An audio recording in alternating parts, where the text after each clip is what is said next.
Возвращаясь к тому, вот, что для чего проводится УЗИ именно с точки зрения как раз фазности беременности, то мы говорим, что есть следующие фазы беременности по классификации УЗИ.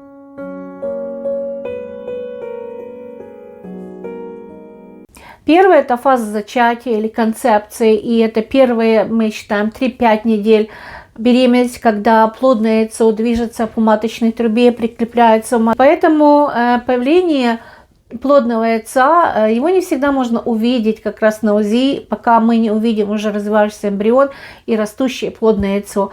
Тем не менее, вот эта фаза зачатия, на фазе зачатия мы редко используем УЗИ.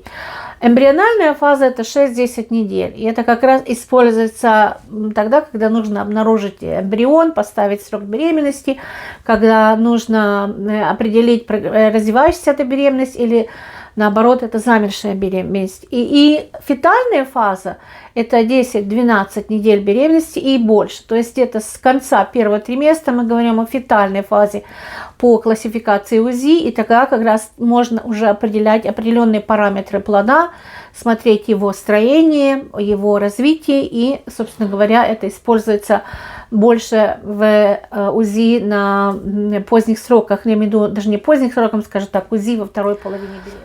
Теперь поговорим, когда показано УЗИ, особенно первый УЗИ. Многие женщины бегут, не успев забеременеть, сразу же на УЗИ, и это как раз большая ошибка, потому что часто ничего не увидят.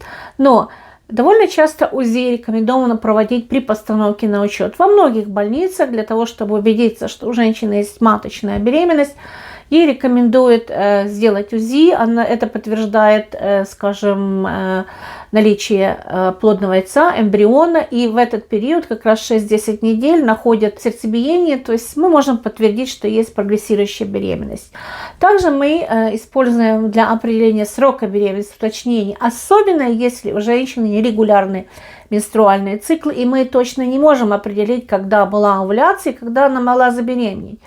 Также есть женщины, у которых, например, нет овуляции и нет месячных циклов, потому что, скажем, они кормят грудью или у них какие-то есть заболевания, хотя периодически овуляция бывает, и тут в этот момент женщина беременна. Поэтому есть женщины, у которых может и не быть месячных до 60-90 дней, даже больше, вдруг она забеременела. То есть это вполне нормальное явление, такое может случаться, и если женщина забеременела, то уже хорошо. Так вот, для того, чтобы поставить срок, мы делаем УЗИ. И мы определяем количество плодов, как я сказала, это очень важно, особенно при постановке на учет, чтобы знать, как правильно в дальнейшем вести такую беременность.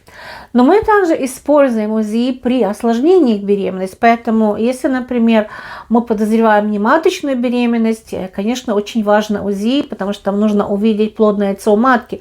Если мы не находим плодного яйца у матки, а ХГЧ положительно, нам нужно понять, где, что вырабатывает вот этот ХГЧ, где это плодное яйцо.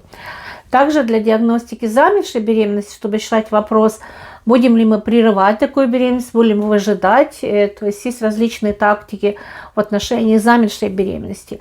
Нам нужно проводить УЗИ, когда мы подозреваем пустое плодное яйцо, и на ранних сроках не всегда можно увидеть эмбрион. Значит, мы можем переделать УЗИ через 7 дней, посмотреть, есть ли этот эмбрион или нет. Мы также проводим диагностику трофобластической болезни, гестационная трофобластическая болезнь, серьезнейшее осложнение, о чем я поговорю в другом видео. И мы обязательно делаем УЗИ, когда у женщины появляются кровянистые выделения, то есть кровь, боль или то и другое. Причем кровянистые выделения не всегда значит, что нужно бежать к врачу на УЗИ и смотреть срочно. Мы всегда говорим, что мы определяем интенсивность кровотечения, насколько она сильная и слабая. Если просто мажет, мы можем порекомендовать понаблюдать хотя бы в течение суток и дальше принимать решение, то есть проводить УЗИ или не проводить УЗИ. Теперь, как мы подтверждаем беременность по УЗИ, по каким важным критериям? Значит, есть 3 важные структурные единицы, на которые мы обращаем внимание при проведении УЗИ в ранних сроках.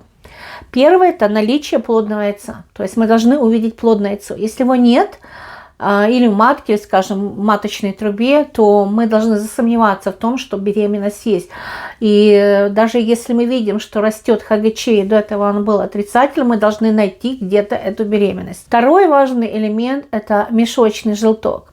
Третий – это фетальный или эмбриональный полюс. То есть вот эти 3 показателя всегда входят в первое УЗИ, которое проводится, скажем, на ранних сроках беременности.